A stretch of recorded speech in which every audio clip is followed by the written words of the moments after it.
We talked about a budget. Oh, that was a hard conversation. It's a hard question. My ex was so loaded, I was like, oh, what budget? Who cares? Yeah. What does that word mean? Daily Logic Check. Welcome to Daily Logic Check. I'm Elizabeth Vargas, your host, with my co-host, Andrew Vargas.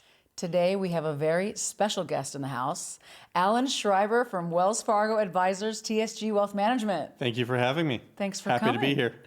Today's subject, which a lot of people and a lot of women in general and men want to understand, is finance. How to maintain your financial stability during marriage or after. We have, I like to call him my specialist, Allen Schreiber, who has been with me through thick and thin, during my divorce, after my divorce, helping me understand how to pick my pieces back up, how to charge for it, and how to maintain my lifestyle after divorce. So, Allen, thank you so much for being here and giving my audience what they need to hear right now. Elizabeth, I'm honored to be here. Thank you so much for allowing us to share your story. It's been an incredible journey, and I always say the best is yet to come. Absolutely. And Andrew's here because my brother Andrew, okay, so I'm very OCD.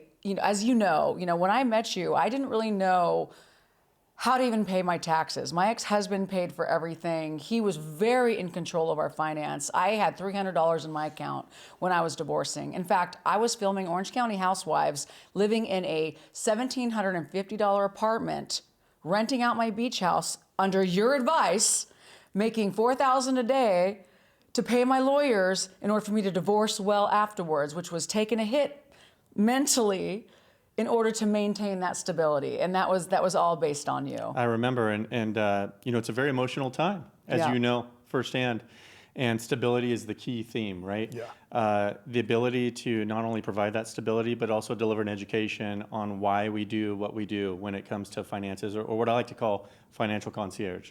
So during an emotional time like a divorce, if there's kids involved, it's pretty stressful, right? Yes. So what does this all mean? And when the dust settles, the goal is to really create a roadmap that says, here's where I am today, here's where I want to be down the road.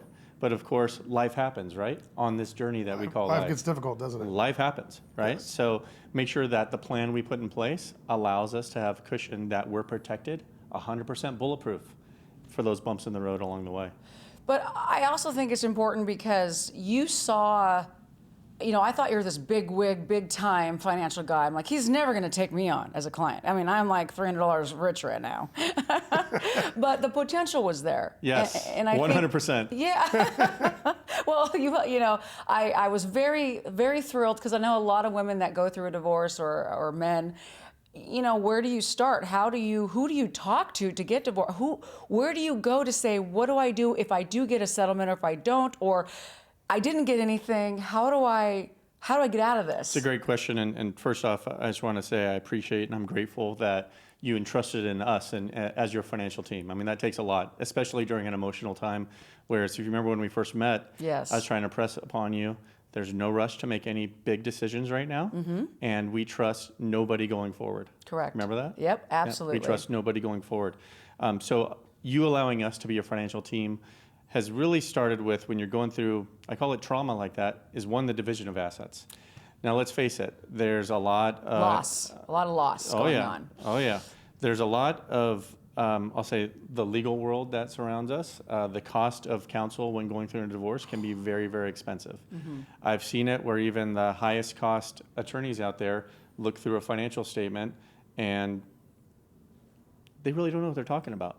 Correct. They really don't, to put it bluntly. One would think that someone who commands a high, fee per hour really knows every aspect of financial lives. Would know what's going on. And I was surprised they don't. No, the forensics are terrible. Right. Yeah. So what it all starts with the division of assets, and what does wealth mean? What does it mean long term as far as providing financial stability? And when you mean division of assets, you just mean everything that the couple owns together. Correct. And figure out what everything is so it can be divided correctly. Equally, yeah. Okay. And we have a lot of fairly, not just equally, but fairly. fair and equal, Fair or and at equal. least as close as you can get to it. Right. I was going to say, Whatever the I wasn't parties- really equal at all, but okay. Yeah, and we actually have a team of advisors in our company that carry the CDFA designation, and essentially that's Great. Certified Divorce Financial Analyst. And this is specific training which talks about division of assets and For valuation. Newport Beach, So correct? is that like when, That's a big part of it. when people talk about forensic-based people that can help figure, that's kind of what you're talking about? Correct. So- In other words, a lot of assets aren't very liquid and they're hard to value. So take a piece of real estate, for example. You could get 2 opinions of value from real estate agents, and you could be literally millions of dollars off in valuation. So what is it really worth? I think if it's a rental property, the valuation is determined by a big part of how much income that property generates. If it's a residence, I think you got to look at local comps and then future values and interest rates. There's a lot that goes into it.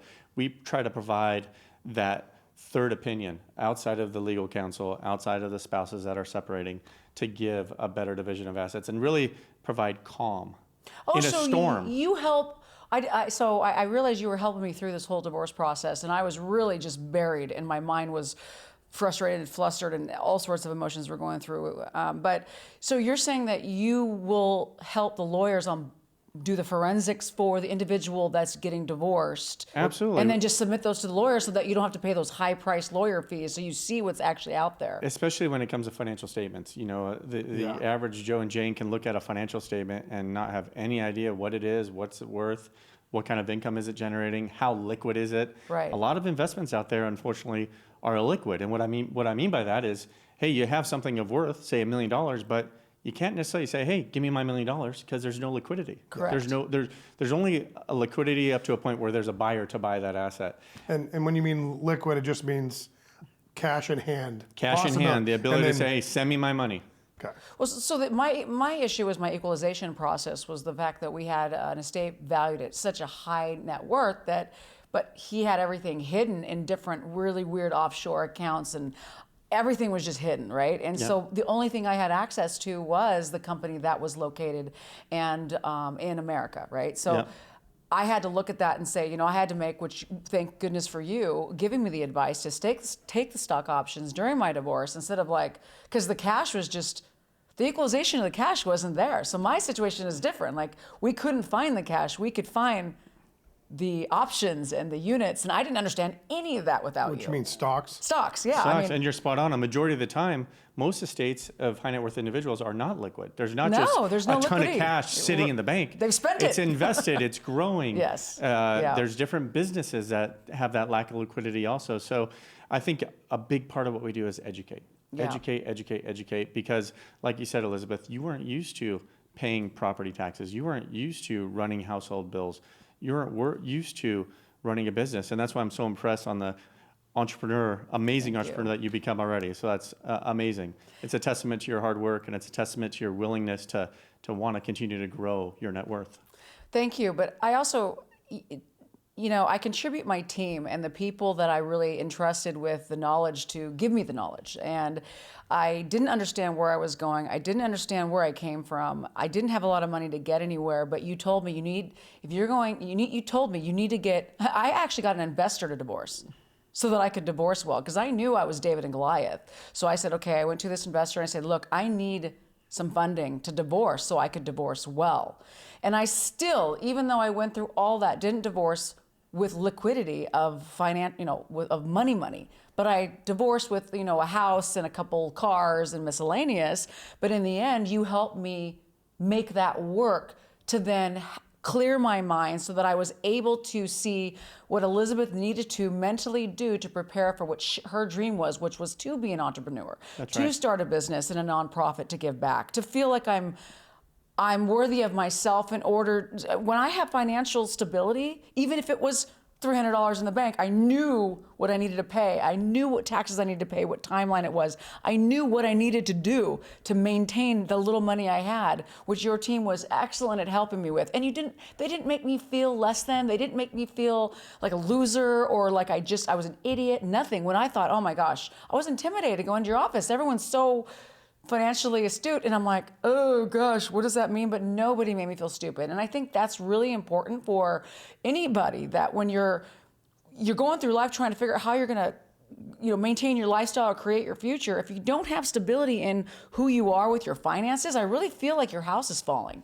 I really appreciate you saying that. The goal is for us to be that one-stop shop financial concierge. So Yep. really anything as it pertains to your financial plan, Yep. anything in regards to anything with a dollar sign, we want to be that for you. And the first step of that is what we did. You take an inventory of your balance sheet, an inventory of all your assets, but that's not the most important thing. I think, in my opinion, the most important thing is cash flow. You could have all the assets in the world, but if those assets don't generate the cash flow you need to live day to day, You're not going to be able to pay your bills. we're stuck. We're stuck. So developing a comprehensive plan, all while delivering an education, because at the end of the day, Elizabeth, you're the boss, right? Yeah. You come to me for advice, and our team gives you the best advice possible. CEO of my own world. You are. And we hope to be that CFO Yes. of your business, which is Vargas Enterprises.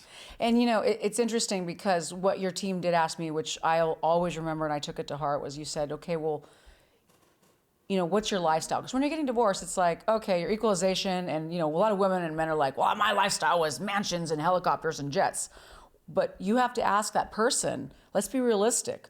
What makes you feel rich? What will enrich your future? What will enrich you as a person? You guys really asked me these in-depth questions like, What does money mean to you? What does money mean to me? And it was like, I didn't really think about it. I didn't think money created who I was. So luckily I was able to lose it all and bounce back. But there's a lot of people that think those jets, those copters, all this money makes them. But your team kind of, I guess, tailored me back to be like, okay, Yeah. really, did that make you happy? Yeah, You went I'll through never the forget. I motions. remember when you called me from a Ferrari dealership, and you said, "Hey, Alan, I'm here," and you FaceTime me and you showed me the car. I'm like, "God, it's beautiful." And you said, "Hey, before I move forward, does this fit in the plan?" You asked me. That's the hardest thing to do. Does this fit in the plan? And we talked I through really it. want He's this. like, no, not right now. Well, a lot of people would just make that purchase and call me after the fact and be like, "Oh, here we go." Because you told me to. I remember him going, if you're going to purchase anything, just please do me one thing. Call me first. You got to see if it fits in the plan. I think you called me right after that too. Yeah. This is what he said. Should I listen? Yeah, no. And I also think, as far as when after being able to keep that house on the beach was a blessing, and understand, being able to rent it out, generate that revenue, then buying another property. And your team really helped me understand what I have in the bank, what I don't have in the bank for my short-term rentals when I started that business. I was so lucky that I had you guys and I could say, okay, well, I could rent this house for this much, pay my bills off, pay my taxes, pay my lawyers, and just ask you guys, well, what do I have? How am I looking? And you'd be like, no, you need to cut back on that. Or I would go get another investor to help with some of those upgrades. And now I have a house listed for $9 million thanks to your team and your organization. It's been a huge success. Yeah. And, when we talk about building in that rental income into your cash flows, that's a big part of it. Yeah. In other words, money coming in, money going out. We're very good at the math side of it. Yeah. Yeah. Divorces are messy. Like, let's make no joke about it. They're emotional. They're tiring, right? We hope to provide some stability and peace of mind that the journey going forward is going to be absolutely tremendous. See, that's why I've just never gotten married, because I can't afford it. Well, never say never. Yeah, never say never, but yeah, it's kind of my life. It's been a lot of. I've always tried to give her advice, but she just doesn't listen to me because I'm the little brother. Yeah. But I'm like, so I'm glad that she was smart enough to know that she couldn't do it and to come to you, and you were able to help her because she was smart enough to know I don't know this. She was open to advice, and Elizabeth, we talked about a budget, and Yeah. it's a very tough that was a hard question. conversation. It's a hard question, and My ex was so loaded. I was like, "Oh, what budget? Who We don't cares? need a yeah, budget. what does that word mean? What is that? What a budget?" No, I mean, we talk about budget, and it's like, hey, let me get back to you, right? I think that's what you said. Yeah. Let me get back to you. Yeah. But then we continue to hold you accountable, and you were, and you Yeah. said, hey, kind of, this is. I like to break it down into two phases. How much do you need to spend before you wake up in the morning? Mortgage payments, Yeah, utilities, yeah, Burn rate. taking care of family. Then you have the stuff that you spend when you're awake, right? Ferraris, for example. podcast equipment. Podcast equipment, living, right? Yeah. And then you add in the unknown. So we want to make sure we put a budget in place, Yeah. and we have cushion for that budget so that no matter what happens, you're bulletproof and you're protected. So would your firm also be up? So I kind of started a little bit different. Where I had a plan, I wanted to launch a business. I had my tech company shut down. So I was already entrepreneurial. But what if I was somebody that was getting a divorce and I had nowhere to turn. Would I go to a financial firm for advice on how to get back up on my feet? Or would I have to go to my mom, my cousins first and my aunts and uncles? Or what is the first step when I feel down and out? And I've got so much money in the bank. Is it to go to my banker at Wells Fargo or Chase or whatever? Or do I go immediately to somebody that's an advisory type platform that can help me there? I think that's a service we provide, right? Right. The business we're in, I'm very blessed, is sometimes we're part therapist, but most of the time Hairstylist. we're dealing with money. When you talk about inventorying assets and you talk about financial stability, that's what I find most clients want. Tell me I'm going to be okay. Yeah. Tell me I'm going to be okay. And we hope to strive to get to that goal if they're not there already, which talks about inventorying assets, which talks about cash flow and budgeting. And if there's children involved, we got to make sure we take care of the kids too. So all this incorporates being within a plan, and then life happens, right? So it's not like we put a plan in place and, hey, Elizabeth, I'll see you in 20 years. No, we talk all the time. Yeah. If not weekly, right? Yeah. Life happens, the plan changes, we bob and weave, we pivot, and we make it work. And there's also another aspect of, now that I'm divorced, everything's settled, I feel great, I'm moving on. Now I need help with, okay, I'm starting a business and I need to raise money, I need to understand that. Your firm has offered a great service with that as well. Yeah, through the investment banking through Wells Fargo, through the lending department and estate planning through Wells Fargo. We try to be that one-stop shop, work very closely with your tax team. Taxes is so very, very important, especially being residents of California. I was going to ask you all about taxes. That's crazy. It seems these days with the tax rate in California being one of the highest in the country. And what is it right now? 13.3. Jeez. I would guess going higher at the deficit the state is at these days. Really prepare, and believe it or not, on most agendas of the meetings we have, taxes are probably number 1, 2, and 3 to discuss, because we try to be as tax efficient as possible. Is there any type of, speaking of taxes, okay, I couldn't believe when I divorced my tax payments. I just couldn't believe my house tax. I still can't believe to this day how much tax I pay, which is great. They say, oh, these people don't pay I pay taxes, right? So is there any advice you can give my audience for, is there not ways to get around paying taxes, but if it's legal, it's not getting around. If it's legal, it's not getting around. You really have to understand how to pay taxes, right? That's right. How do you pay? Understanding how to pay taxes, right? Yeah, we try to account for all of your tax liabilities within your financial plan. Okay. We lean heavily with each client's tax team. A lot of clients have tax professionals that they've had for 20, 30 years who know them intimately. So we work with them kind of behind the scenes as being the go-to source to handle everything financial.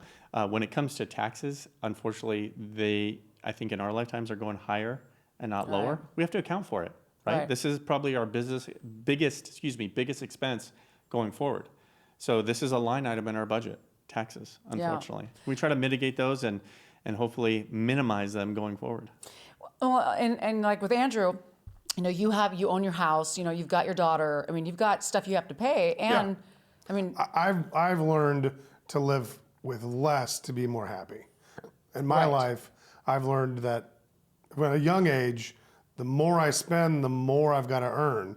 And if I spend less, I have to earn less, and I have more time to do what I prefer to do, which is help people, hang out with my daughter. But are you spending less or are you spending smart? I'm spending smart. Everything, if I'm going to do something, it's probably going to cost me less than anybody else to do the same thing because I do it correctly. Love that. Andrew, you're spot on. Making decisions that will impact your future life financially happens day to day with all of us, right? We can all make bad decisions, but if you minimize those bad decisions and have a professional to lean on for advice, I think it minimizes or eliminates those bad decisions. You could take my lifestyle. It's nothing great, nothing spectacular, but my friends have to make 3 times as much money as me to have the exact same lifestyle as me. Which is, to me, they've got to work way more than I do. And those decisions they make, will affect the rest of their financial life. And he's a single dad, so he has to. You are forced to say, okay, I need to figure out how to spend time with my daughter while maintaining a lifestyle. Yeah, I wanted to spend lots of time with my daughter when I was little because I paid attention when I was younger. And everybody that I knew and every TV show was always talking about the dad never got to hang out with the kid when they're little and they regret it. So I made sure that when my daughter was little, I didn't have to work my life away and miss it. And I enjoyed every minute of that time There you with my go. daughter. Father of the year. Yeah. Oh, and you have Disneyland aunt over here. Yeah. And then I got Disneyland ad to make the vacations good. Yeah. Yeah. So yeah, I mean, to me, financial stability is super important because it gave me more time with my daughter than anybody else I knew could spend that with their daughter. Every moment of Novelle that is was so amazing. great. She's 13 now. She doesn't need me quite as much, so I got more time to myself, and that's why I come down and help my sister. Amazing. And here, that comes to another question. So a while ago, I wanted to set up these accounts for my nieces and nephews. I don't have any children. So divorce was asset separation. It wasn't as much emotional as far as family is concerned, which I know a lot of people have. So I thought, well, I have a bunch of nieces and nephews. Let me set them up for their future. Even if it's depositing $100 a month in everybody's account, it was something. Sure. And I still haven't gone to you yet for that. But how do you set that up? Or is there's systems? There's many ways you can do Trust it. trust accounts. I'm a or- big believer in exactly what you said, that, put away a monthly amount, and before you know it, especially when the kids are college age, there's a nice nest egg there. One of the biggest expenses we deal with is the rising costs of college. And inflation has been prevalent here for the past 24 months on everything, but it's been prevalent with the cost of education in college for the last 20 years. 20 years. Yeah, It is insane how much inflation, tuition's long-term inflation rate for college expenses is in double digits, right? What? So how do we plan for that? It's crazy. And it's frustrating because these colleges and universities have endowments where they could literally, I think I read Stanford can send every kid in the future to school for free for infinity and beyond, Buzz Lightyear.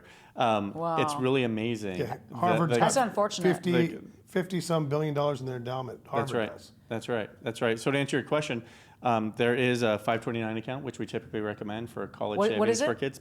529. Okay. And essentially what it is, depending on the state, the contributions, the state in which you live in, the contributions may or may not be deductible, but the money's put in for the children. It grows within the stock market. And if the money is used for college or college-related expenses, you pay no tax on the gains. So there's a big tax advantage to have a 529 account for college. Would that count for like a trade school or only college? Trade schools are totally fine and appropriate. In fact, you can use For them that for same account. private high schools as well. So that same account, if you had it and so college, when you say college, it's just any sort of Higher education related, anything higher education related. So that would be the best part to really start and seed those accounts. And really, it's cool because it's an encouragement for the kid to say, hey, we have this that's nest egg out great. for you. And if you use it for higher education, there's a benefit to you. And so then it's like you say you're setting up with a college fund, right? Okay, quick question. So on that, if let's say they decide I don't want to go to college, don't want to go to anything, then that's when you'll get taxed if you take it out. Like say, you wouldn't get taxed if they used it for that, but if they decide that they don't want to go to school and you just want to liquidate it, give it to them for a down payment on a house, then you'd get taxed as income. Great question. If they use it for something other than education related, you do pay taxes on the gains, and there's a 10% penalty. However, they have the ability to change beneficiaries at any time. So I have two kids, Ava and Preston. Ava's 18. We're talking about college choices now. It's stressful. I think more stressful for me than her. She's handling well. She told me the other day, I'm so excited, right? And she's like, Dad, you're not going to college, right? And I'm like, Oh yeah. yeah. But she literally had to tell me that, and I snapped out of it. I'm like, you're right. I'm going to keep my mouth shut. So I'm at the point where I try to really only speak when spoken to when it comes to college for her, and Where does she want to go to school? I think we're actually very blessed. She's worked her butt off, and she's 13 for 13. The first 13 letters we got back were accepted. So she's got a tough choice. So she can go wherever she wants? She can go wherever she wants. I hope she stays local, but the choice is hers. Your I don't empty want to nester influence her. coming. I hear the empty nester spiel. How old's your youngest? 17. So right so you're behind her. almost done. Yeah, we're almost done. But it's very rewarding as a parent to see because she worked her tail off. See, this is why I picked Allen, because his daughter is just as smart as he is. Yeah, See how this smarter. works? So when you retire, you just make your daughter do it? Absolutely. They say that the kids you're not sure what they'll do for a living, but they're definitely not going to do what their father does. So. Well, but maybe they'll have a backwards fund where they start putting in money for the retirement of you. Yeah, true. Tax deductible. They are my retirement plan. Exactly, Yeah, but exactly. So does that mean if your daughter, I'm not saying this is going to happen, but if she decided not to go to school, then you could transfer that to your son. Correct. And then he could go to college without any penalties. Correct. Oh, So so- definitely an advantage and encouragement for her to go to university. Okay. Now, So you could- let's go back to the divorce part of this logical conversation here. Okay. So let's just say you had to do the equalization. Wouldn't that be a smart thing to submit to the judge? As far as like, well, look, instead of having to give the husband or wife all that money from the divorce, you could say, look, if the equalization package is $20,000 or $5,000 a month, I want to put this much towards that college so that the money actually goes to the kid and not plastic surgery. 100%. If both Wouldn't that people, be like- if both people agree, Oh, both husband people have wife to agree, agree. Yeah, both people have to agree. But on that. well, maybe the judge will just agree. I mean, mediation. You never But that's know. but that's not something I don't know, because the judge can determine no, yes or no, whatever you want. Yeah, and let me tell you, there's something pretty telling, and the legal community is going to kill me for this one, but I had a divorce attorney, and I have many friends who are attorneys and many friends who are divorce attorneys, but I had one good friend of mine who's a divorce attorney. He said, you know what? For some reason, people want to send my kids to college rather than their own. They'd rather argue and battle about their money Right. and pay me to do it Yeah. than Yeah. so I can send my kids to college rather. That really hit home for me. I'm Yeah. like, that makes no sense. And don't get me wrong, I actually was pre-law as a freshman in college. I wanted to be a lawyer. I love the law. I love attorneys. So this is no knock on the industry or what it is, but Can you say that again? You love what? Attorneys? A lot of my audience are the law. lawyers. It's funny. My sophomore year in college, people say to you, "What do you want to be when you grow up?" And I said, "Well, I'm pre-law. I love the law. I love debate. It's very challenging, but something really historic was happening in society, and that was O.J. Simpson got off when I was in college. So yeah. the second I'd say I want to be an attorney, I love the law, they would say, "Oh, they're both you don't want to be like Johnny Cochran." I'm like, "Well, what's wrong with Johnny Cochran?" "Well, he just got a murderer off." I'm like, "Well, you don't know that, do you?" Yeah. I don't know. Yeah. But hearing people impress upon me, you don't want to do that, Yeah. right? Yeah. As a young and impressionable young man, Yeah. I was like, man, maybe I don't. And I switched to finance and got my MBA Yeah. in investments, and the rest is history. Yeah. And 28 years later, here we are sitting in a podcast. In your client Elizabeth Vargas' living room. No, I mean, I'm blessed. We talk about education accounts. We talk about different aspects of the plan. The most rewarding thing, and I'm starting to do a lot of it now for me, is actually going to clients and telling them, hey, we've stuck to the plan. You've done a Yeah. great job. Yeah. I need you to spend more money. It's Yeah. very rewarding for me to say that, because when I first started in the business, we were taught that with inflation and cost of living, always account for higher spending as clients get older. I found that it's really like a bell curve, because as you hit your late 70s, maybe early 80s, as I encourage clients to spend more money and travel or do whatever their heart desires, they're like, Alan, I don't want to travel anymore. Alan, Their costs go down. I don't want to buy a boat. I don't want to buy stuff. I don't need another house. Yeah, Yeah. like I'm trying to minimize my life. And that's true across the board. So it's truly a bell curve of the spending, right? They want to prepare for their next generation to get the wealth. So it's Or been, buy diamonds. Oh, sorry. I mean, well, we'll talk. We'll talk about that. I don't know if that's in the Can I plan. curb my spending to just gems?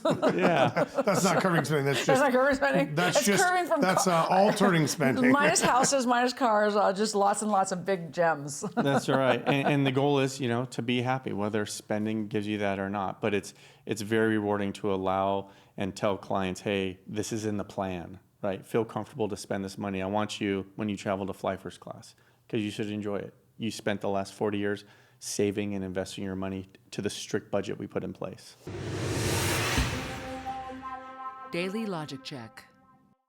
Well, you have a lot, and this is another reason I was intimidated, but I'm certainly glad that I got over the intimidation and went to you guys. You have a lot of really wealthy clients that have a lot of net worth. And do they listen to you? Because I mean, Some I'm of them. not there yet. I know We're a very couple of your blessed. clients. We actually just hit 10 billion in assets under management. How many was, how many locations? 16 offices, 2 more under construction. Wow. But I got to tell you a story. I don't know if you remember. I'll never forget the first time we met was kind of in our headquarters in Long Beach. Yeah. And we went into one of our offices that was very untraditional. Andrew, this office is there's no desk. It's couches, and there's pictures of our families up on the wall. Yeah. And I think Elizabeth came to tears, and she said, do me a favor. I want to meet with you in this office every time we meet. She Yeah. said, like what you just mentioned. She said, I'm very intimidated to come see you. I was scared. I'm like, what are you scared of? But now the way she described it, I totally understand. She's like, hey, you're that guy that my husband used to talk to. Correct. And my husband's advisor never really even called me or even looked at me when we met. She's like, this is just so comfortable. Yeah. And that's what we hope to provide is peace of mind. And let me back that up and just call it peace, not even of mind. Provide peace in a world where there's calamity, right? Yeah. Provide peace and calm Yeah. and trust when there's not a lot of people out there to trust these days. And I'll never forget that, just because I think a lot of, and I'm 97% women followers on my social media accounts. And I know when I talk about something, I get so many questions asked about how did you do it? How did you get out of your divorce? Who's your divorce lawyer? Who's your financial people? And I'm very proud that I was able to divorce well. I divorced broke, but I then was able to regain myself and my finances later. I took a hit, but it's okay because I had you guys sitting there going, you can do it. And I think it's so important to have a team, even if it's one person that believes in you. Yep. When you're down, one person that's like, it's okay. It's going to be okay, Elizabeth. That $300 I'll take later. Right now, you go buy some groceries. Yeah. And make no joke about it. Yeah. The future of finance is female. And that may sound a little weird coming from a guy, from a man. The future of finance is here today, and it is female. I'm proud that a majority of our leadership team is female. I'm proud of the number of female advisors that carry the divorce designation that I mentioned on our team. I think some wives have a lot higher comfort level of dealing with women, and given that us guys are gonna, die first, right? Typically we do. A few years. We love our men. We like to see you guys in a suit when we walk in. Don't get me wrong. The future, I think, of wealth is female, and this firm is definitely going that direction. Yeah, but it's funny. Every time I'll go out and I'll talk about Allen. Oh, he's that Allen. Oh yeah, we know Allen Schreiber. I'm just like, oh my God. Hopefully, all good things. Yeah, absolutely. It's just funny because as I don't really think male female in business or anything like that, but it is interesting because when you are trying to reinvent yourself after my situation was a divorce. Dealing with men that when I was married, I never got to deal with anybody. And so to see a bunch of men that look like my ex-husband's bankers, I was like, oh God, they're just going to treat me like crap. They're going to take advantage of me. They're going to try and take my money. They're going to probably send my finances to my ex-husband. Tell him everything. They're going to tell him everything. You didn't do one thing. And it gained my trust. And to have that type of an atmosphere was a blessing, a big, huge blessing. But also, Orange County is it's my home, and I felt like, there's enough people with enough stability that there's got to be a way out of this. Like, I can't be the only one going through divorce. I can't be the only one feeling insecure. So I think that getting that out there, that it's okay to be a little down, it's okay to reach out financially for help, and, for instance, contact your firm, be like, look, I'm going through this. I may or may not get my divorce, but maybe you can help me. I think that's just really encouraging, Allen. Yeah, I appreciate that. We could be that third party outside of the legal help to really come from, Switzerland, call it, and say, hey, this is what you're dealing with. And by the way, you're not paying us $800 or $900 or however much the attorneys charge. Again, the attorneys are going to whack my head off for this. But, a voice of reason. Yeah. No, my forensic team was, I think, $250,000 to 350,000. I think makes me sick. It was insane. If I would have had you from the start. Well, it's like, know that if I have a long conversation with you, it's not because I'm ringing up billable hours. Know that I really have your vested interest in heart. And hey, look, I have a lot of clients, men and women, who come to me and say, hey, I'm more comfortable dealing with a female on the team. Can we have a few? And I'm like, of course, absolutely. At the end of the day, the clients are the boss. So I'm not going to try to shoehorn Allen Schreiber into their day-to-day financial life if they don't want them. Well, let's talk about the day-to-day financial life. So right now, I'm thanks to everything, my lawyers, you, everybody. I was able to get a bunch of short-term rentals and properties to refurbish and sell. Thank you to Andrew Vargas for helping me work with all the properties as well. But let's talk California short-term rental market, because I know I had my short-term rental. I was going to rent my house in La Quinta. We were going to rent our place in Chelan, but somebody told me something about California and short term. Do you have any advice on any type of rental market? I haven't heard anything negative about California or any tax laws changing. I know some specific areas kind of have outlawed anything shorter than 30 days, which is frustrating if you're in the short-term rental market. Okay. I just think, Elizabeth, that after COVID, we're in a YOLO economy. What I mean by Yeah. that is people have the mentality you only live once. You see it everywhere. There's so much demand coming out of COVID for high-end restaurants. There's so much demand Oh, for absolutely. high-end travel.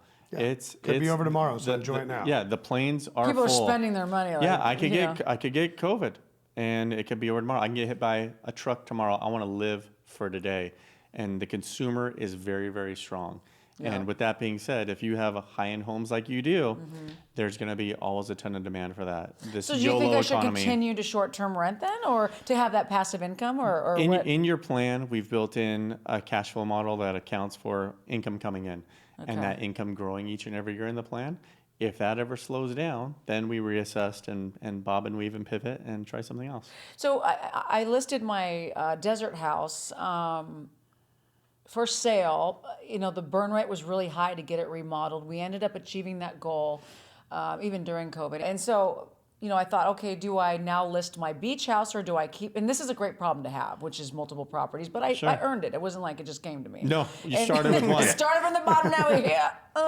It was not the bottom. Started with Beach house is not yeah, one. but The beach house is not the bottom. Good point. yeah, started from the beach. Now Oh, we're the here. bottom with one. Started on the sand. Started on the sand over here. But so I mean, I was told that we might open it up where you have to like open your house up for people coming in and staying there if you have extra rooms like they're doing in New York. Oh, And like just- migrants? I don't know. I was just told don't rent your house anymore on the beach. Get rid of short-term rental. Literally, not you obviously told me this. That's why I want to ask you right now. Well- should I keep my beach house for a rental or sell it? Because I mean, I bought it for 3.9. It's now worth 11. So it's kind of like, So it worked out. absolutely. Thank you, by the So way. I've always told you from day one, you buy great assets and you hold them forever. Okay. Typically, we don't sell. Really? If I go out keep saying that, but you know, I sell. You said the beach house is worth over $10 million. yeah. Say I sell the house for $10 million. Yeah. By the time I improve it, by the time I stage it, by the time I pay the real estate commissions, you're out 6, 7, Yeah. maybe $1 million. Yeah. And I don't care what you sell the house for, that's $1 million that you're paying. Okay. And people sometimes say to me, well, if I'm selling it for a big number, it doesn't matter. And I'm here to tell you it does. That's Yeah. still $1 million you're paying, That's $1 million. whether you like it or not. And it all comes down to Really? making sure every asset is generating the cash flow that you need to live within your plan. Because you get a lump sum, and if you don't reinvest that money, then you could have left it there, got a rental, and had passive income and got a good percentage on your return It's all about cash by flow. renting it out. You're Well, spot on. and that's another. The real estate agent, one of the first person I went to for the beach house, Deborah. Yep. My realtor, she's great, by the way. She's amazing. She's awesome. She found me this house. She's wonderful. But she had said, well, you know, we can maybe list it for 9.5, but we're gonna have to put $500,000 into it. And I was like, what? Yeah. Like, okay, but then I'm losing 6 months in a update and upgrade. Yeah. So anyway, I don't really know what to do with that property right now because Yeah. you're gonna lose money remodeling it and rebuild. And I'm not a real estate agent, but if Yeah. someone comes in and buys your place and they get it in inspection, a lot of people like to lock places up. It's happened to me personally. And they come back with a list of things they want fixed. And I'm like, no, I'd rather just buy great assets, hold them forever. Hold it forever. And let my kids, Ava and Preston, deal with it when I'm gone. So here's another question I have for you. So somebody else told me that, well, you have a piece of property, because I was like, well, I can't spend the money. It's in property. It's like just sitting there. Like, what can I do with that property? Yes, my net worth is this high. Okay, now what? Like, I don't, let's say I'm not renting them right now. Right. What do I need income or something. What do I do? Can she borrow money in the valuation? Because that's non-taxable, right? Absolutely. You can pull cash out of a piece of property. It's not taxable income that you can redeploy elsewhere and have generated income for you. Your monthly payment will go up. Your monthly payment will go up, but hopefully the property's cash flowing a little bit to pay for that liabilities. And anytime you deal with a bank and they look at the underwriting of a particular piece of property, the number one thing they're going to look at is how much income is that property generating to support any loan payments. Now, interest rates are a little high right now. Well, I was going to say. But remember when we first started working Yeah. together, we were in a historically low interest rate 2.5. environment. I think my mortgage was So like. we did very, very good with the debt we put in place. Yeah, and so it's probably not smart then. For instance, say for instance, I sell this desert house and I decide, okay, I'm going to go buy another house to flip. But I don't want to use my own money because it's making itself an interest rate being invested. You're right. Can I take it out of there? But what is the interest rate if I take it out of one of the houses? Depends on the time, loan. right? Yeah, it depends Every on the day is time. different. And that's conversations we have daily. Hey, client calls up and says, hey, I'm thinking about making this move A. Like you Right. said, we want to potentially take a loan through you on this property, reinvest it elsewhere. Here's what the cash flow looks like. What does my plan tell me if this is good or bad? Okay. And we'll go back and kind of present and say, hey, we have option A, B, and sometimes C and D. And then at the end of the day, we can give our best advice, but I want to stress, you're the boss, right? There's many, Right. many times we say, hey, this is our advice. And clients say, hey, I appreciate that, but go with me on this, and we'll support them even though they want to go, route B. So in your opinion, owning the asset and then getting income from the asset, like renting it out, is the best way to go because it still increases in value, and you get money. You can siphon some of the value off by letting somebody live there. Absolutely. In fact, a majority of the $10 billion that we have under management for clients focuses on public securities that generate income.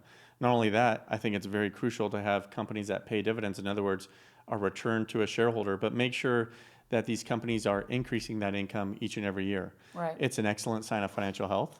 It's a sign that companies are making money. And outside of the daily news story that you see on CNBC, right? Mm-hmm. So let's make no joke. CNBC, they're there to sell advertising, right? Right. That's it. They want better viewership.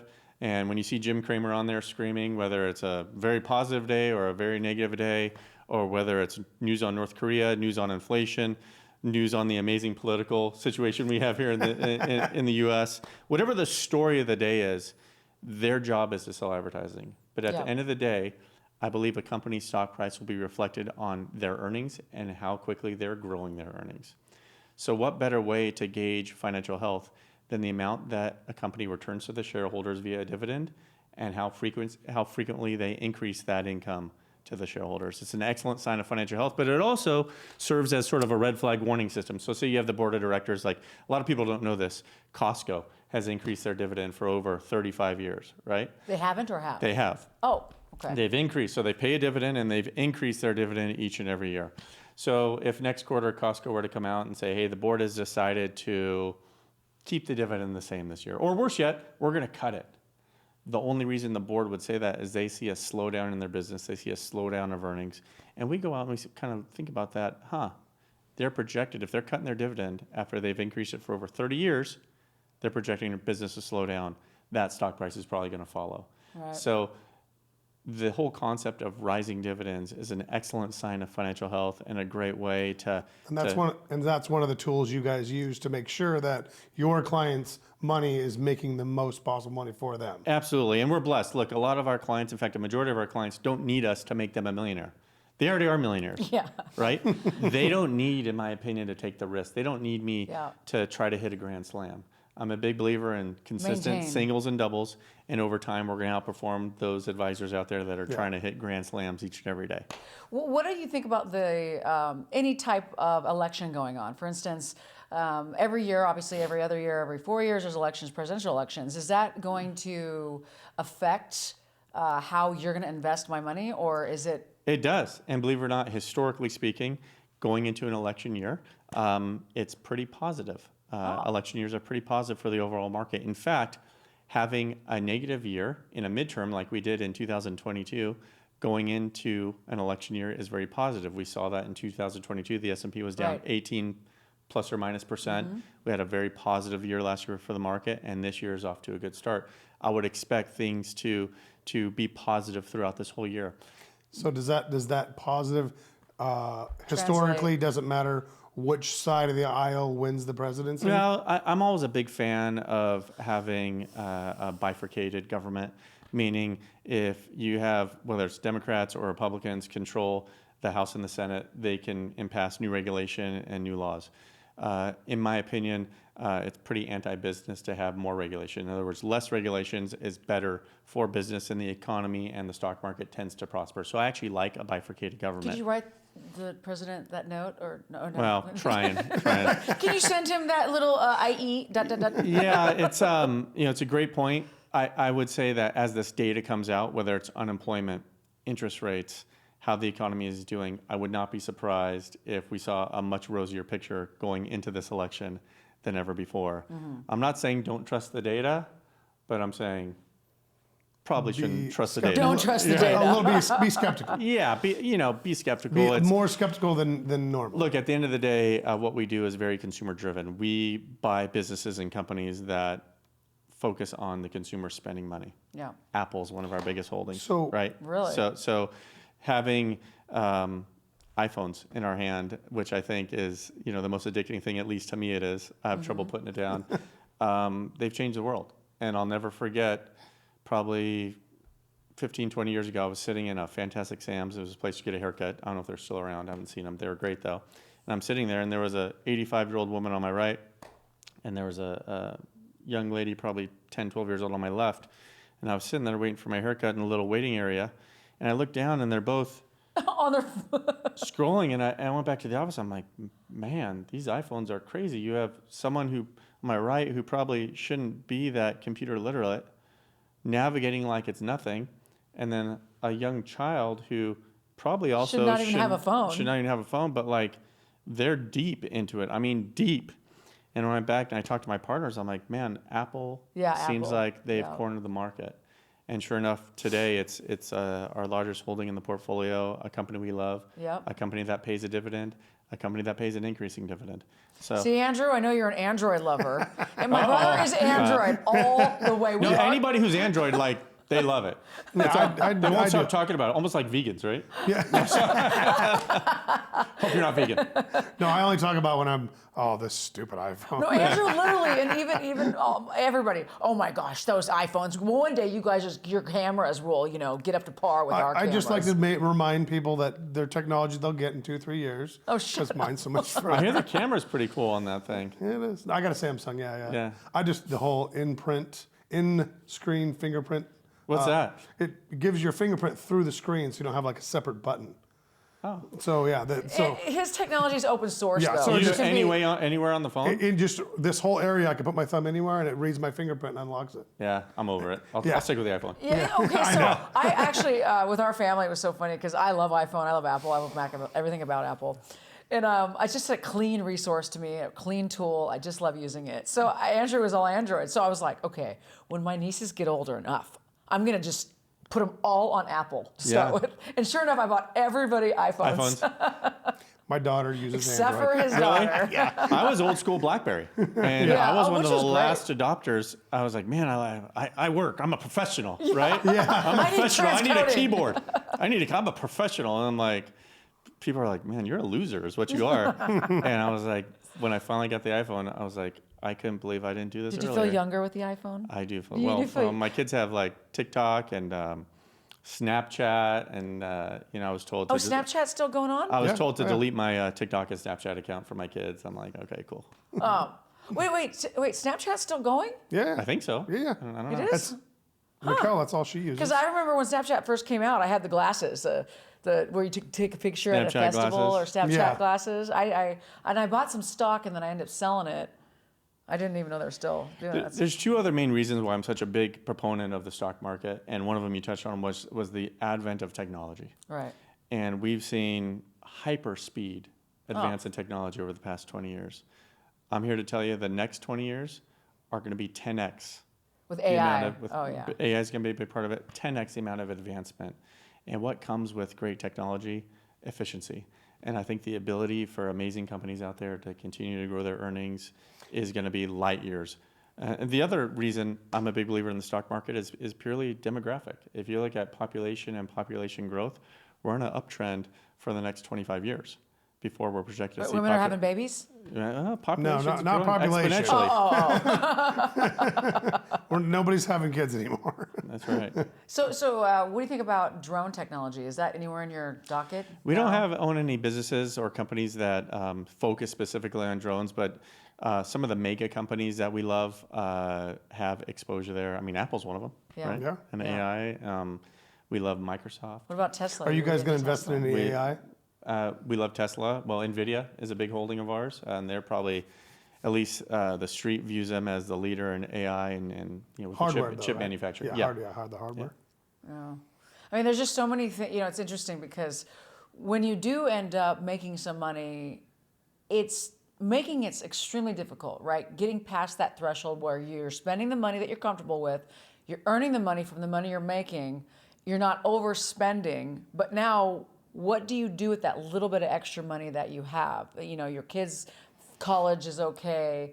That's where, you know, I was happy to have a team that could be like, how do I make that money work for me? I never even knew what that meant. When people were like, make your money work. I'm like, what is it? Walk around the store and start picking up boxes? Yeah, I understand. I understand where you're coming from. So you're thinking that the best for like in her situation, selling houses is not the best thing. She'd be better off to make passive income with those houses if she can afford to hold on to the asset, and she could use equity from one asset to make another asset more functional as a positive net income. Yeah, for Elizabeth's specific plan, we've built in the cash flows that her real estate is generating.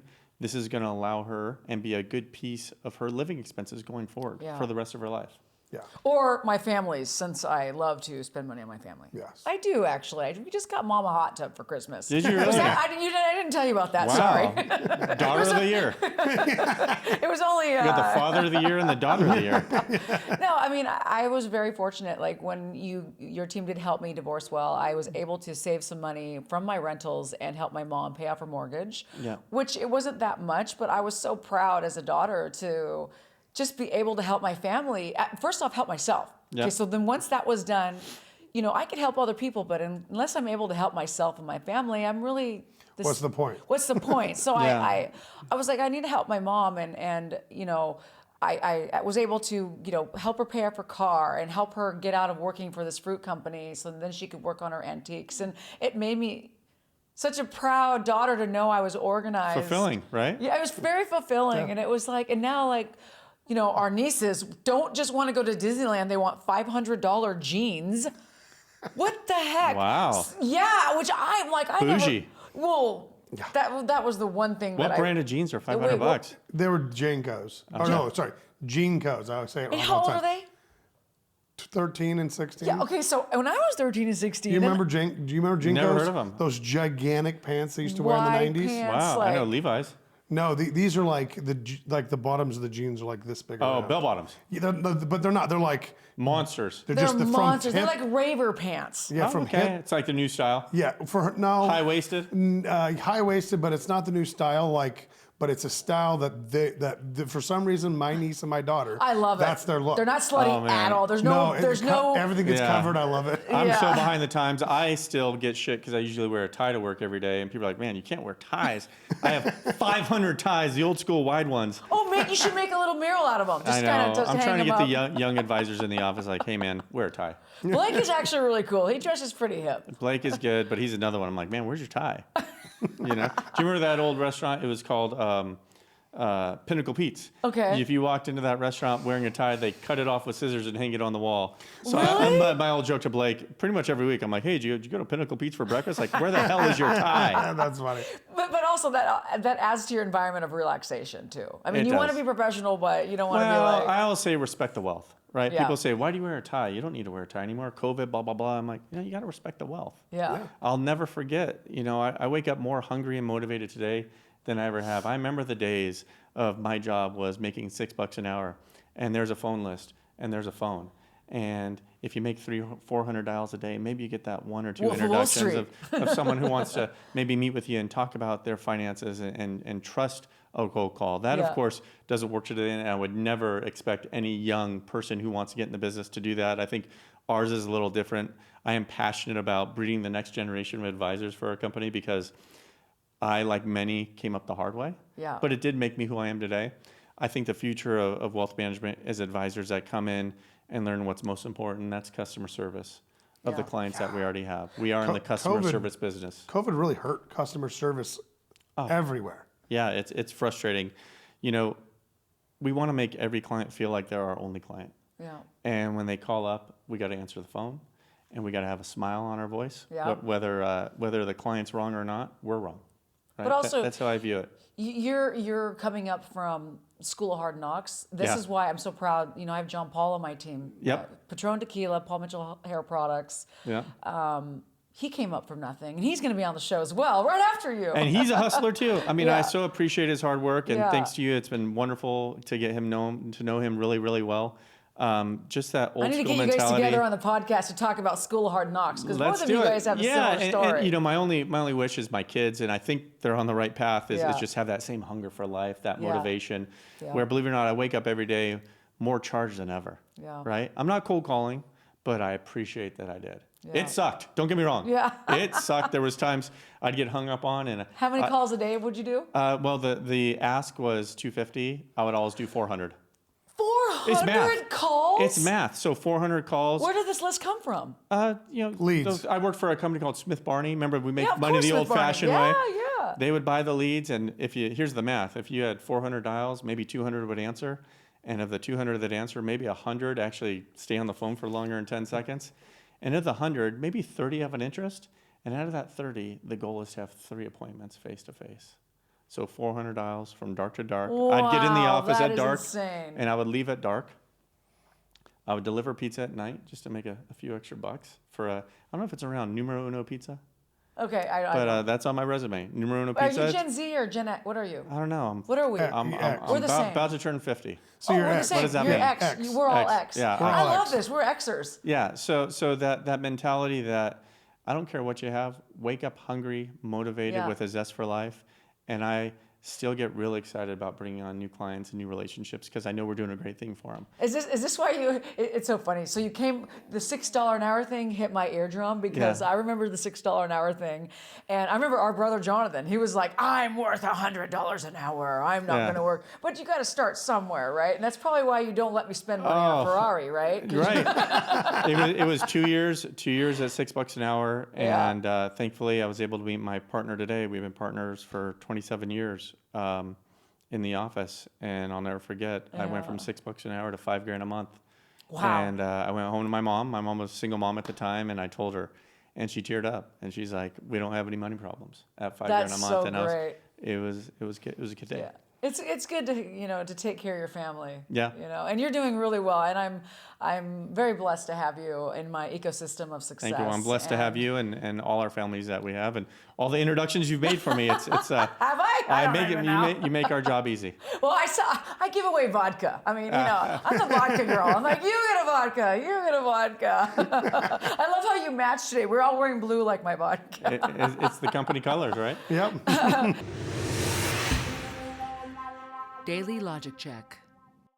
So I've heard at least random TikToks because you get financial advice all the time Sure. from TikTok.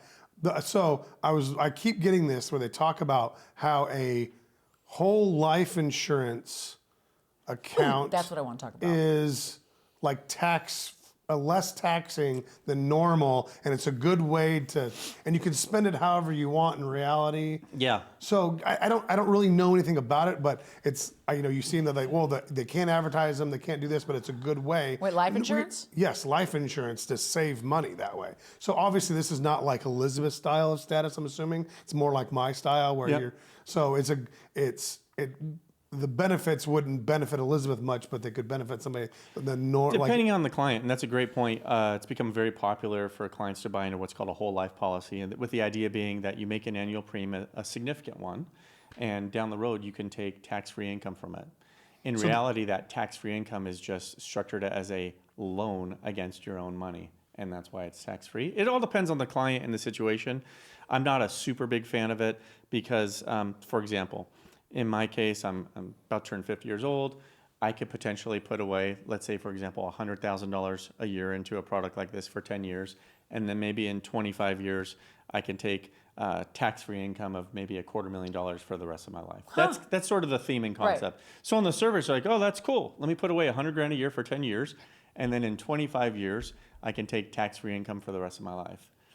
When I really analyze it and say, if we take that same $100,000 and invest it outside of the life insurance policy and eliminate the extra fees that come along with that, not only could I have $250,000 a year for the rest of my life, but I could have a nest egg to leave to my family in addition to that. One of the downsides of life insurance is the lack of liquidity. So you put this $100,000 in and you pay $1 million into it, but let's say you want to pull 500 grand out, right? It's not there until you hit that year Okay. 25 That to start makes that income stream. So I'm a big believer in liquidity. In other words, let's put money to work.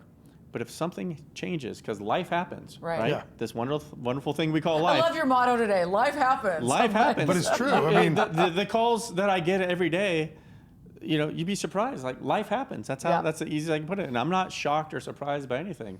yeah. The key is to stay calm and stay focused, and let's fix whatever problems our clients have. You need to have liquidity to fix problems. Yes. And if money's tied up in life insurance or majority of private equity, it makes it very difficult for clients to get their hands on it. Right. For example, if all your money was in real estate and you had no liquidity and life happens and you need that money, say we happen to be in a real estate slump and you're fire selling your house, something you never want to do, You lose a lot of money. Financial disaster. Yeah.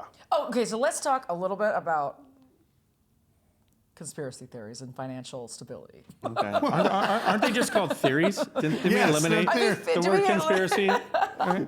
So I have been watching a lot of TikTok, and this is not a financial show. This is a fun, Lifestyle. this is a lifestyle show. So my question to you would be that I was told to buy a bunch of gold right now. Get out of everything. The elections are coming up. Your money's not going to be available in banks. The banks are going under because of what happened in San Francisco. That's right. They're First trying to Republic, scare Silicon the crap Valley out Bank. of you. Yeah. So what is real? What is not? And what do I believe? At So this point. specifically when it comes to gold, you're right. Historically, when I first got in the business almost 30 years ago, gold was supposed to be that inflation hedge, right? Okay. I've never been a fan of gold. Really? Why? What's the number one theme I talked about today? Income. If you go buy a ton of gold and put $1 million in gold, how much income is that paying you? Nothing. Zero. Right? You can't lease gold. Only if it goes up in value. That And breaks my rule one, right? But let's talk about the inflationary hedge that gold is supposed to provide. We just lived through a pretty inflationary time, pretty dramatic, the amount of inflation we've seen over the last couple of years, right? Right. Absolutely. What has gold done? Tanked? Has it really? Yeah. Oh yeah. Yeah. But see, people are You buying hope, it though. You hope that if inflation goes up, the gold compensates equally. Oh, of course. I know a ton of wealthy people that just bought a ton of gold when it was down. So do you think that they brought it down on purpose? There's to too Well, if there's one good thing that, what the Fed has done to combat inflation is aggressively raise rates, right? Okay. Rates, we've talked about with mortgage rates, Yeah. are up dramatically. But one of the good Crazy. things about that is we're now finally earning money on our cash. So your cash, Yeah. our clients' cash is sitting in money markets that are paying 5.5%. And it's safe, right? It's safe for me to have my money in the bank. It's And safe liquid. For me to, and liquid, right? Okay. So we went through a very long time when money markets were paying less than 0.1%. It's very frustrating. Yeah. So 5 to 6% in a money market yield for having safety and liquidity. I Yeah. actually get very excited about that because while we're waiting for the next opportunity, Right. we're earning something good on our cash, which is nice. Well, it's interesting because with the advent of Instagrams, TikTok, everybody's sitting there scrolling, and it's saying your money, like Venmo, for instance. Now the government can see your Venmos and they can see your cash flow, and anywhere in the world you make money, the government's going to be able to take it out of your bank account and spend it as the government pleases. If there's like a catastrophe, there's aliens in Florida. Like they did in It's Canada. like- They didn't like what they did, so they took the money. Yeah, I and- heard that. I talked to some Canadian friends and they said it actually was true. Yeah. They took the money out They of the account. literally, froze if you accounts. donated They to the froze wrong accounts. accounts. Yeah, they froze accounts because you donated to the wrong Yeah, person. I couldn't believe it. That's Well, America's crazy. not ever gonna. I mean, I can't imagine that Cross my environment fingers. being like that. here. Yeah, I mean, want to. I hesitate to use the word never because some things have happened with this government that have really surpassed my wildest imagination. I mean, Yeah. like, hey, let's face it, this would be a bad movie. It'd be unbelievable. You'd leave the theater, right? Because like, oh, that would never happen. This horrible shit movie. would never happen. Excuse Yeah. my French. I don't know if I'm allowed to cuss, but Yeah, no, I did. absolutely. This is, yeah, it's This horrifying. fucking environment really sucks. Yeah. So at the end of the day, I never like to say never, but I do know this, and I'm a believer in this. The U.S. is by far the strongest economy. I agree. With the Absolutely. strongest currency. And I'm a big Because of the believer free in market. Free markets. I'm a big believer in the American dream. And as the pendulum swings, I believe it's going to come down even faster the other way. And America is going to be stronger than ever. Well, here's to America. Ooh. America. America. Andrew's just going to keep with his shirt. Cheap Preem. I like that. That's shirt. my style. That's my style. I should have a Louis on here and you did Cheap Preem because that's our personalities. I like it. I like it. I mean, That's my very life cool. is the minimalistic. If most people see my life, they're like, how do you, I mean, I've got decent, I'm comfortable, Yeah. but I don't need much. I don't. And I do. There I you know. go. And that talks about the trajectory of life. I'm actually hitting an inflection point, hitting 50 soon, is my 20s and 30s. I wanted to accumulate stuff. I Yeah. want more. What do you want, Alan? I want more. I don't care what it is. I just I want just more. want more, yeah. Give me more. More car, more of that. And now as my 2 kids are getting to that college age and my wife and I are going to be empty nesters, I almost kind of want less. Yeah. So I want less stuff. I've been in the construction industry my whole life, and all the time we would be building these houses, and they'd be these smaller 3-bedroom, 3-bath houses, and these people would be moving after their kids go to school. They're like, we don't need this 7-bedroom maintenance. house. It's Yeah. Yeah. so much work. Remove this, no yard. Yeah. And they're just like, after like 55, people are like, why do I have this gigantic house? Yeah, Yeah. you hit the nail on the head. My wife and I have You always guys said, just bought didn't you? we just bought a place, but Buy we a always wanted place. to have that place where growing up the kids would have their friends over rather than going to someone else's house. Yeah. Just because you can't really control Yeah. like friends of theirs that come over or siblings, it gets all weird. But I'm like, hey, invite as many kids as you want to come over, and as they're going into college, Hide the hopefully have liquor. that place like right. Well, they've found it. Yeah. Oh, okay. They put water in the vodka. Oh, Dad. I will don't remember never drinking know. this much when I was 17 and 18 years old. But our daughter actually isn't really keen to drinking that much, but our son definitely likes to have a little drink with Dad, or maybe a I'll send you home with some cigar. vodka We today. we shared a cigar on New Year's. Really? Nice. Cool. Oh, good. Cigar. I love cigars. I love the smell of cigars. I don't know why. So you just bought a house, but you thinking maybe future you want to make it Once the easier, make kids it are- smaller. This house is definitely that house where, as the kids come home from college, they're definitely bringing friends, Yeah. or definitely, hopefully, knock on wood, wanting to come home. Yeah. Right? If Ava Yeah. decides to go back east, I definitely want her to spread her wings, but He's already has an itch. She wants to. He's Hopefully crying. she flies She back wants to locally. go back east. Oh man, it's crazy, and you can tell I'm probably having a much harder time than You she are. is. You're almost crying right now. I'm like, do you yeah, need a it's- napkin, Andrew? No, I mean when you grow up like coaching the kids every sport and just being there, and my only wish is we have this smooth transition to father to friend. Yeah. Right. Yeah. And But do you hopefully- smoke weed? No. Kids all smoke weed nowadays, don't they? My kids, they better not. They better. Oh, okay. Because I was just. No, I think a lot of kids smoke. I think a lot of kids vape, and they tell me some horror stories of other Yeah. kids. Like, Dad, I'm such a good kid. You wouldn't believe what so and so does. I hear that all the time. My daughter's 13. I'm like, no way. And they're like, yeah, but you can't tell anybody. You can't tell their parents. yeah. Well, that means you're a cool parent if they're telling you. Well, they're telling me, but at the same time, I'm like, if another parent knew something about my kid that I should know, should I tell them? So I battle. I haven't told any secrets yet, but I battle You about. are on a podcast. Yeah. Lifestyle. I know nothing. I know But nothing. yeah, my daughter, she's 13, and she's like, oh yeah, for years, kids have been vaping in the bathroom. Yeah. She's 13. Yeah, and that's nothing these days. Yeah, by I the mean, way. of course. What I'm saying is, like, 11-year-old kids think that this is the cool. I'm just like, I've known my kids' friends since they were young, and I remember last summer, son's 16 at the time, and he's like, "Can I have a party?" I'm like, "Yeah, that's cool. I'm here." Like, whatever. And one of the kids I've known since he was 5, he rolls in with like a case of beer, and I'm like, "Whoa, bro, you're 16. Like, are you gonna share that?" No, but I was just blown away. I'm like, seeing these kids grow up and get mature. And But look at the women, though, too. But They they're- look like women. they look like women, and They're I like- guess at the end of the day, I want them to involve me in whatever decisions Yeah, they make, because they're going to absolutely. do it anyways. That's my wife So- did a good job of telling me they're going to do it anyways. Yeah. Do you want them doing it with you and in front of you, or Smart. without you? So yeah, so you can educate them, like, this is safe, this is not. So my philosophy since my daughter was very little is, check this out, you're a kid for so little of time, but yet everybody desperately wants to be an adult. But you're an adult forever. That's right. Your entire life. That's and you're great oh, advice. you got to adult You forever. get It's so sick of tiring. it. It's very quick. By the time you're in your 20s, you're like, I wish I was a I kid love again. that. So I've constantly preached to my daughter, like, enjoy being a kid. That's It's going to be smart. over soon. Oh, so true. My son the other day came up and said, "Dad, I can't wait. I'm gonna have a bookie when I go to college." And I'm like, oh What? man, yeah. He loves. I've taught him poker for the math aspect, Yeah, of course. Purely for math. Yeah, no card counting, of course. Like, I'm gonna have a bookie. And I'm like, my first response was like, no, you're not. Yeah. But then I'm like, you know what? You're gonna have a bookie whether I'm involved or not. Yeah. And I Right. think most college kids do. So I thought it was pretty cool that he was, astute enough to be like, hey, as I go through this journey of having a bookie, and then you reach a point where you're like, okay, I don't want a bookie anymore because Right. you can't win. Yeah. Yeah, They didn't build there's a Vegas reason. on winners. Yes, that's why I was like, see this beautiful, Absolutely. see this beautiful building? Yeah. Yeah, that was built because of you. Yeah. lost money. So try to talk to them, hey, this is entertainment. This is Yeah. not Yeah. an income stream for you. Yeah, I'm a going penny forward. slot So person. many people do that, like, oh, I'm going to make money with this. Everybody is. And with the advent of like Ben online. Affleck, with the advent of Ben Affleck. Yeah, you can gamble on your phone now, right? You can yeah. gamble Yeah, on your phone. that's scary. So it's scary. It's just too easy. It's Wait, like do you build that into my budget too for my penny slots? gambling is not in the plan. But she only does penny slots, but somehow she's the only person I've ever known that always wins. And Really? I win. I'm not kidding. Thousands of dollars. Like, I'll send her in like 20 minutes later, she's like, come get me. I've already won $3,000. Like you're up gambling in your lifetime? Every time. Easily. Wow. Every time. It's Easily. the only person I've ever known, but she only does it very rarely.